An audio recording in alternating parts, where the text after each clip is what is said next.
On April 8, 2026, the United States and Iran agreed to a ceasefire.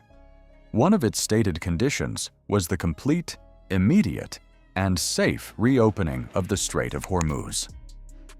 Iran's foreign minister told the world that the strait would open with due consideration to technical limits. Nobody in the international press asked him what that phrase meant. U.S. officials told the New York Times what it meant. Iran had deployed naval mines in the Strait of Hormuz using small boats, operating with no centralized command chain, no systematic recording of positions, and no coordinated mine-laying doctrine. The mines went into the water haphazardly. Some drifted from their original positions on sea currents. Iran does not know how many it deployed. It does not know where all of them are. It cannot map the minefield it created because it never maintained a map in the first place. The ceasefire that was supposed to reopen the strait ran immediately into a physics problem that no diplomatic text could resolve. Iran could not open what it had closed, not because it was unwilling, because it was operationally incapable.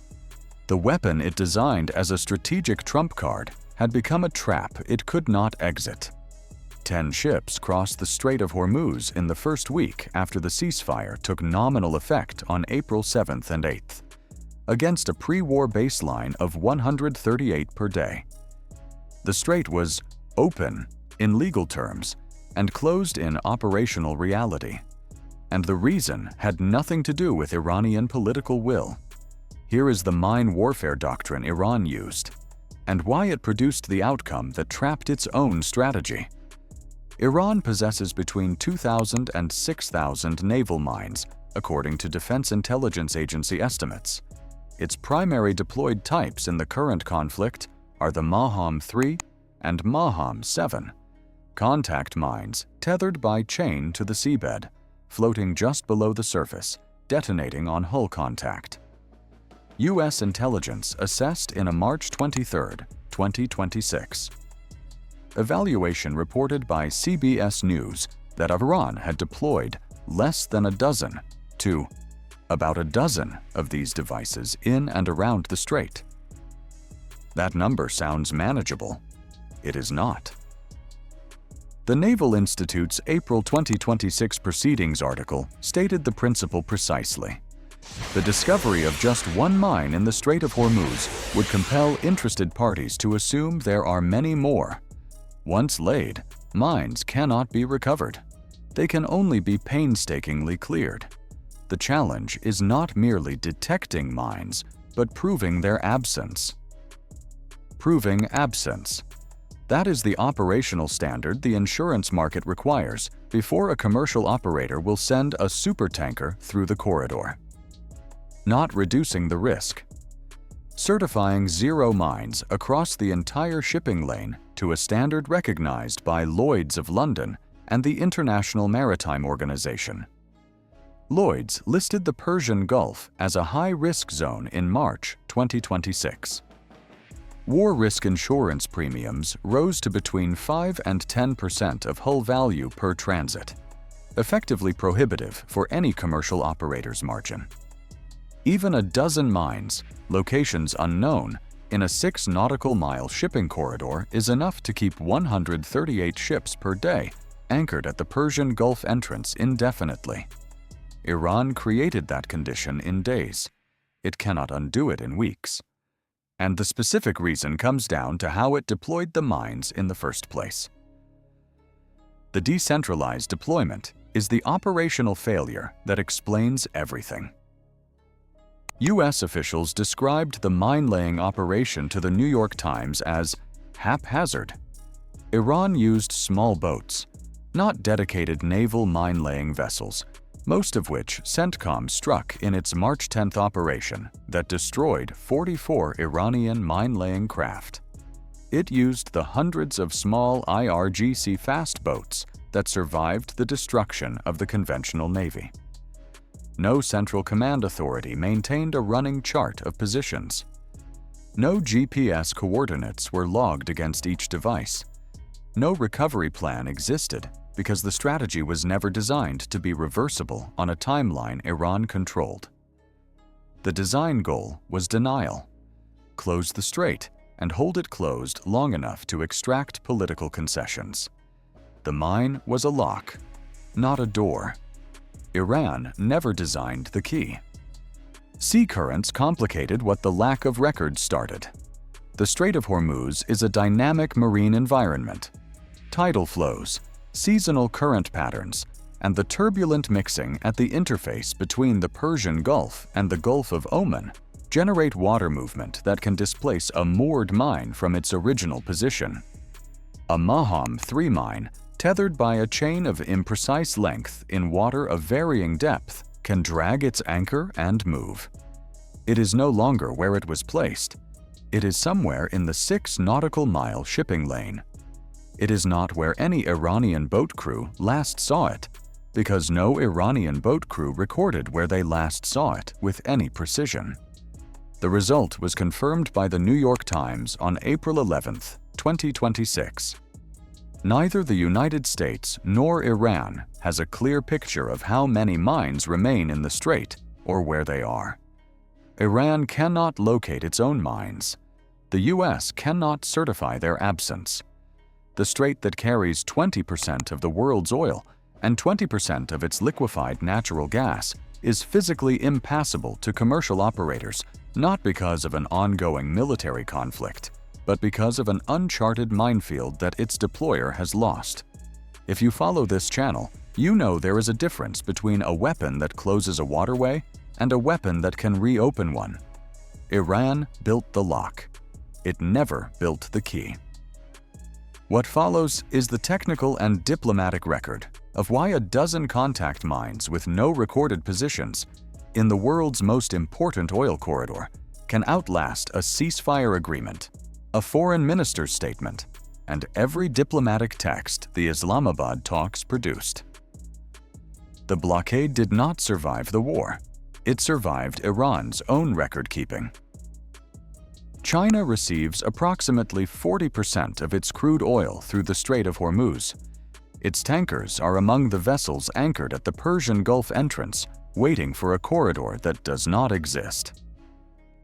Beijing's maritime analysts have been tracking the mine clearance timeline since April 8th, not because they support Iran's position, but because the Hormuz mine problem is also the Taiwan Strait mine problem. If a small number of contact mines, deployed without records, in a 6 nautical mile channel, can hold the world's most important waterway closed against U.S. and allied mine countermeasure capability for months, that is a doctrine worth studying at every level of the PLA Navy. China's surface warfare analysts have been studying it since April 9th. The Maham 3 is not a sophisticated weapon. What it demonstrated is, this transforms the Hormuz problem from a political negotiation into a technical one, and the technical one is harder. A political problem has a solution structure.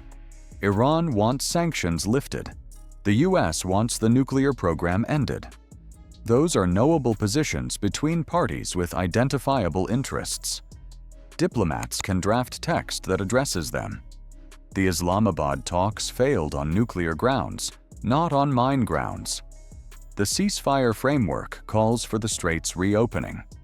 Iran's foreign minister acknowledged technical limits.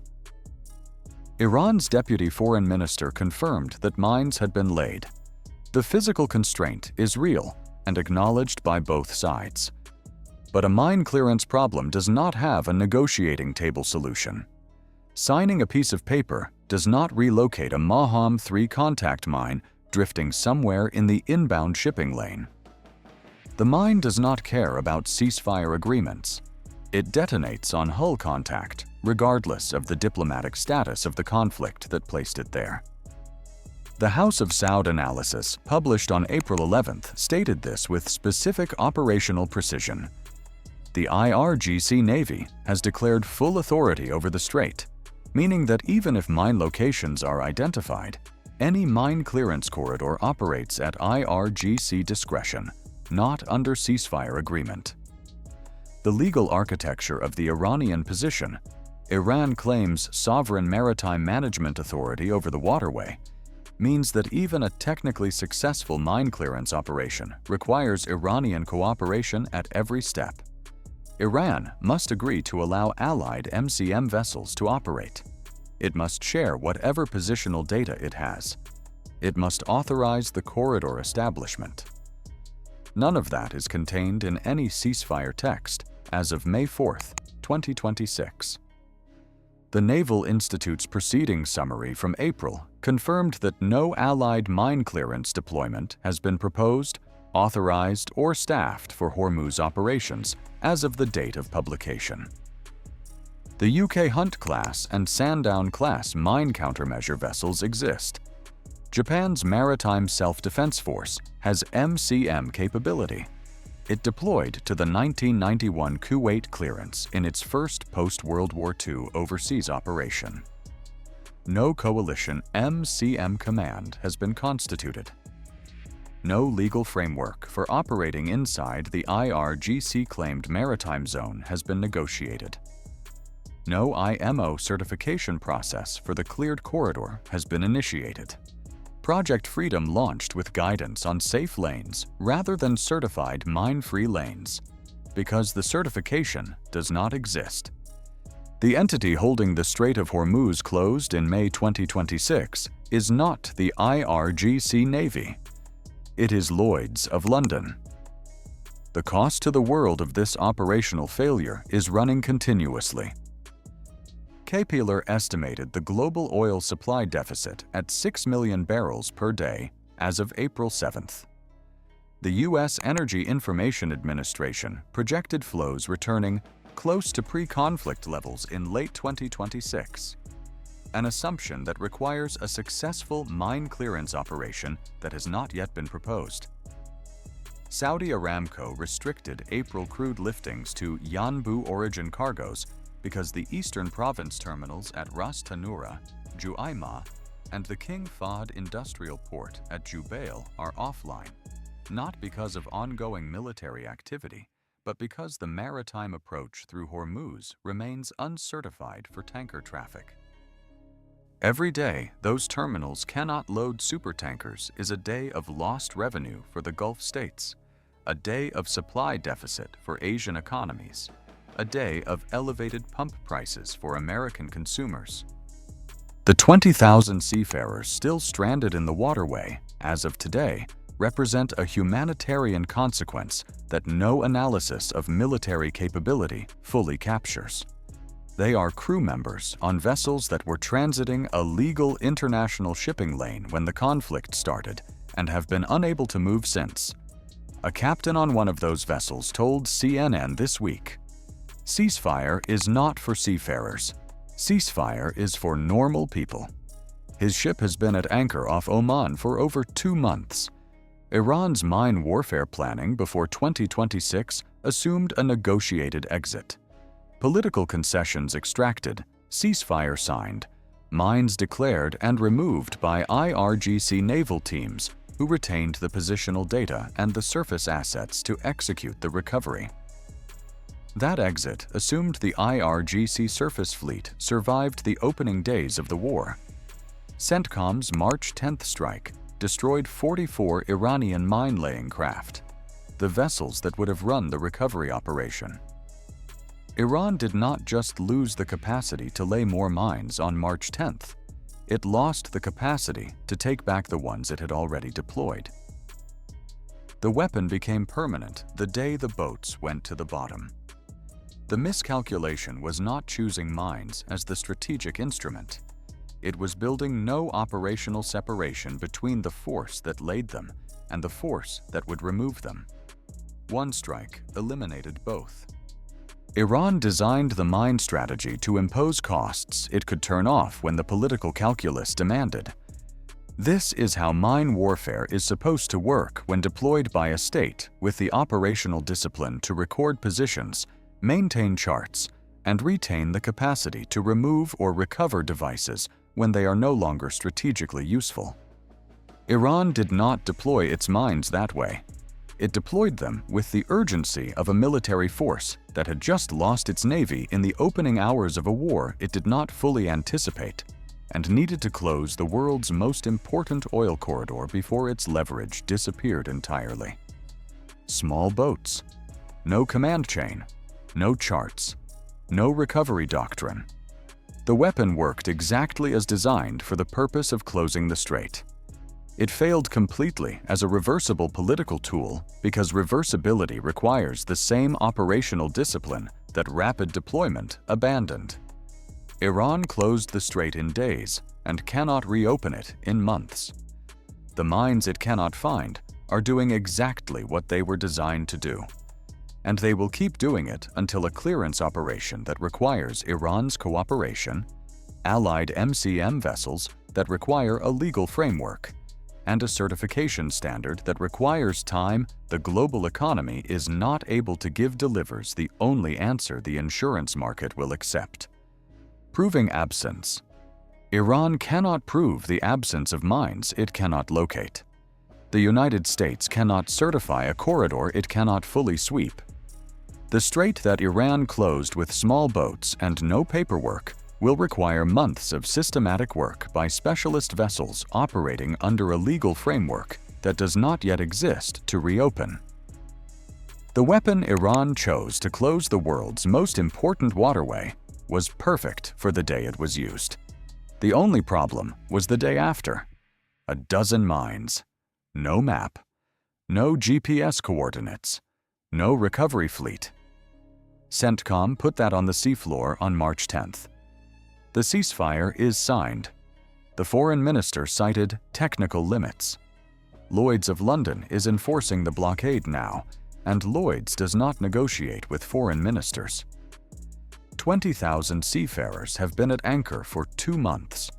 The captain off Oman said ceasefire is for normal people. China took notes on every day this corridor stayed closed without a single Iranian sailor still on the water. That's enemy decoded.